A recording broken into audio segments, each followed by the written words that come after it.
జై శ్రీమన్నారాయణ. అస్మద్గురుభ్యో నమ.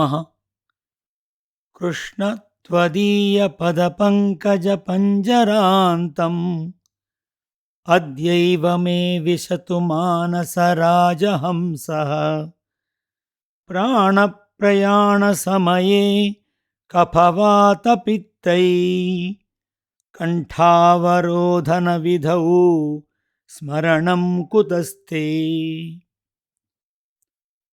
కృష్ణా, మరణ సమయమున స్మరింతునని అంటిని గాని ఆ వేళ కఫవాత పైత్యములచే కంఠము మూతపడినప్పుడు నీ స్మరణ కలుగునో కలుగదో. కావున ఇప్పుడే నా మానస రాజహంసము విరోధులెవ్వరూ చేరలేని వజ్రపంజరం వలె నుండు నీ పాదపద్మ మధ్యమున చేరుగాక. ముకుందమాల ప్రేయర్ 8. భగవద్బంధువులారా, శ్రీమద్భాగవత తత్వదీపిక 7వ స్కంధం 6వ పాడ్కాస్ట్లో స్వాగతం. ఇంతవరకు హిరణ్యకశ్యపుడు ప్రహ్లాదుడిని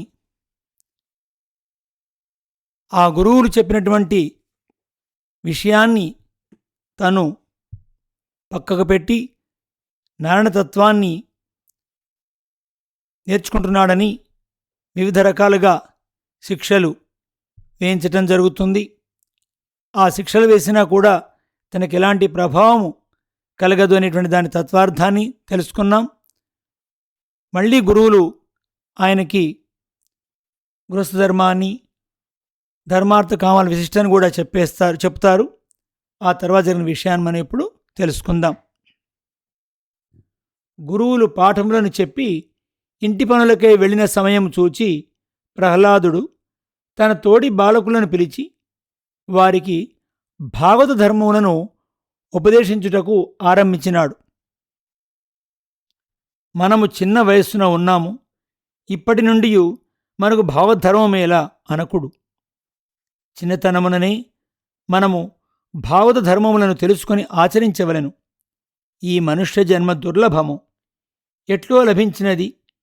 దీనిచ్చే మనము ఎంతో సాధించవచ్చును, కాని ఇది శాశ్వతము కాదు. ఈ శరీరముతో భోగములను అనుభవించవచ్చును, ఇంద్రియములను తృప్తిపరచవచ్చును, భగవంతుని సేవింపవచ్చును, ఆత్మశాంతిని ఆర్జించవచ్చును. ఇంద్రియములను తృప్తిపరచుకొనుచు భోగమును అనుభవించుట సులభము. దుఃఖము మన ప్రయత్నం లేకుండా ఎట్లు వచ్చుచున్నదో సుఖము కూడా అట్లే వచ్చును. దానికై ప్రయాసపడనవసరం లేదు. ఆయుఃకాలము దానికే ఖర్చు చేయుట వ్యర్థము. భగవత్పాద సేవనమునకు ప్రయత్నించిన శాశ్వతముగా క్షేమము పొందుదుము. ఈ మానవ శరీరము అంతము కాకముందు ఆత్మక్షేమమునకు ప్రయత్నించవలెను. మానవుడు బ్రతికిన నిండుగా 100 ఏళ్ళు బ్రతుకును. ఇంద్రియ జయం లేని వారికి అందు సగము కాలము నిద్రలో గడిచిపోవును. ఏమి ఎరుగని బాల్యము, కౌమారము ఈ రెంటిలో ఆటలతో 20 ఏళ్లు గడిచిపోవును. ముసలితనం వచ్చి దేహము స్వాధీనము కాక 20 ఏళ్లు గడిచిపోవును.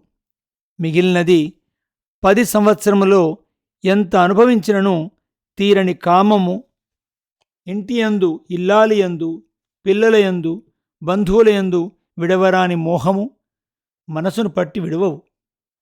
వీటన్నిటికంటే మించినది ధనాశ. ధనము కొరకు ప్రాణములైనను విడువ సిద్ధపడును. సేవకుడు, వర్తకులు, దొంగలు ప్రాణములైనను వదిలి డబ్బును ఆర్జించుట అందరికీ తెలిసినదే.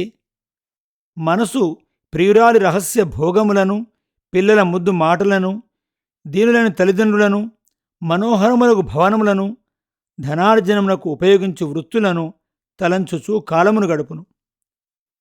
పట్టులో బంధింపబడిన పురుగు బయటకు వచ్చుటకు దారి లేక పట్టుకాయలోనే ఉన్నట్లు కామభోగములు జిహ్వారసములు అనుభవించుచు తలంచుచు ఎంతకాలము జీవితమును గడుపుచున్ననో వాని యందు విరక్తి కలగదు.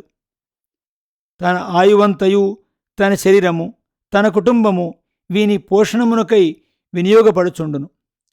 శారీరకమైన రోగములు, మానసికమైన వేదనలు, బంధువుల వలన, జంతువుల వలన కలుగు ఉపద్రవములు, తుఫానులు, వరదలు వలన కలుగు బాధలనే తప్ప తన ఆత్మను గూర్చిగాని భగవానుని గూర్చిగాని తలంచుటకు మనసు ప్రయత్నించదు.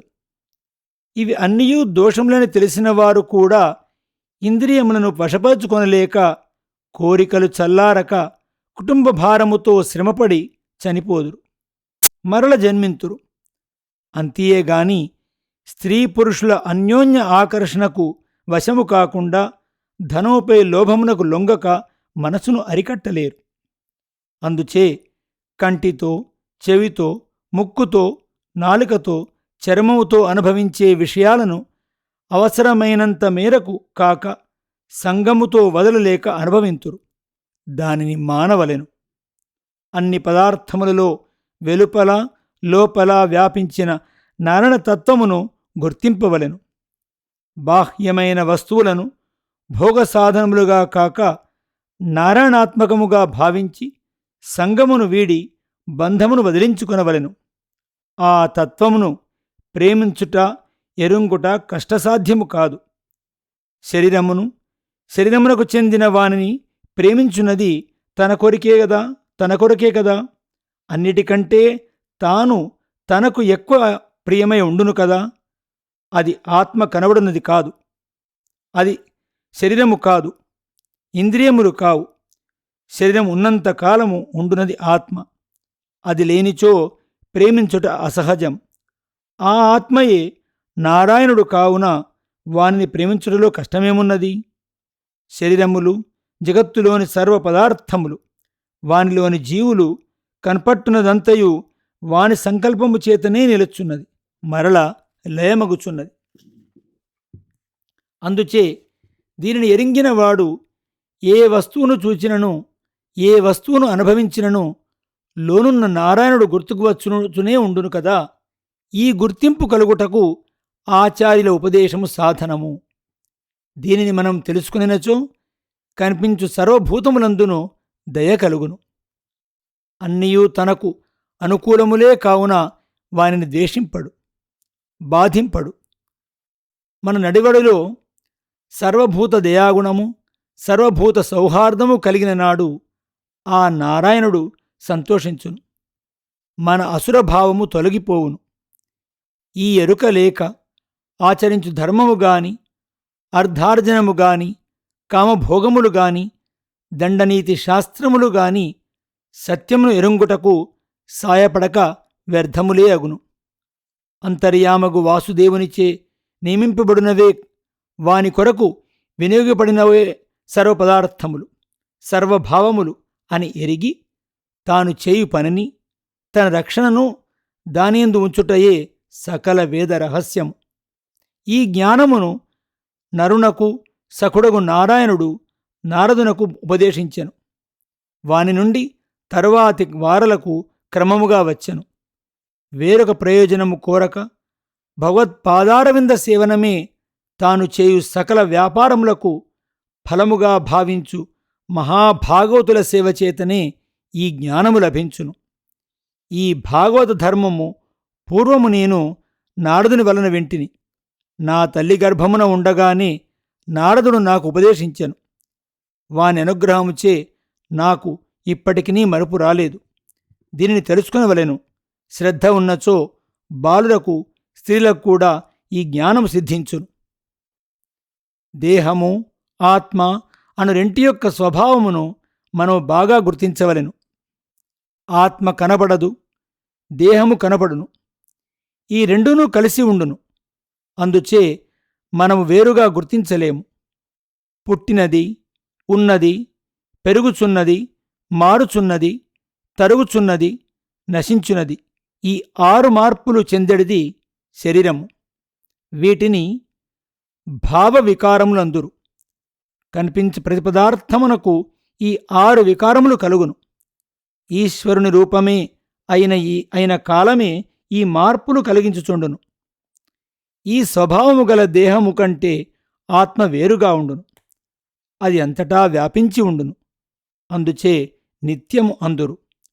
3 కాలములందుండును: పుట్టుట, పెరుగుట, మొదలగు మార్పులు లేనిది ఆత్మ. అందుచే అవ్యయము అందురు. దానికి ప్రకృతితో సంబంధం సహజముగా లేదు కనుక రాగద్వేషములుండవు. అది అత్యంత సూక్ష్మమైనది. అందుచే అది అన్నింటిలో వ్యాపించి ఉండును. కాని దానిలో ఏదియూ వ్యాపించి ఉండదు. అనేక శరీరములలో వేరువేరుగా ఉండెడి ఆత్మలు అన్నియు ఒకే ఆకారము గలవి. జ్ఞానము గలది ఆత్మ. తనంత తనను తానే ఎరుంగగలిగినది ఆత్మ. దేహేంద్రియములు ఉండుటకు అదే ఆధారము. అవి ప్రవర్తించుటకు అదే కారణము. దానికి దేనితోనూ సంగము లేదు. ఈ లక్షణములు కలిగిన ఆత్మ దేహము కంటే వేరు స్వభావము కలిగి దేహము కంటే వేరై దేహములో ఉండును. నేను అని వ్యవహరింపబడినది ఆ ఆత్మయే. మనము గుర్తింపలేక ఈ దేహమునే నేను అనుకొనుచున్నాము. ఈ దేహమునకు చెందిన వానిని నావి అని అనుకొనుచున్నాము. బంగారు ఖనిజము నుండి శుద్ధి యోగములచే బంగారమును వేరు చేసినట్లు యోగముచే దేహముతో కలిసి ఉన్న ఆత్మను వేరుచేసి గుర్తించవలెను. అప్పుడు స్వరూపము తెలియను, బ్రహ్మప్రాప్తి కలుగును. ఈ విధంగా ప్రహ్లాదుడు భావధర్మాన్ని శిష్యులకు అంటే తనతో పాటున్న వారితో బోధిస్తాడు. తర్వాత ఇంకా కొన్ని విషయాలు మనకు చెప్తాడు. మనం మరొక పాడ్కాస్ట్లో తెలుసుకుందాం. జై శ్రీమన్నారాయణ. అస్మద్గురుభ్యో నమః.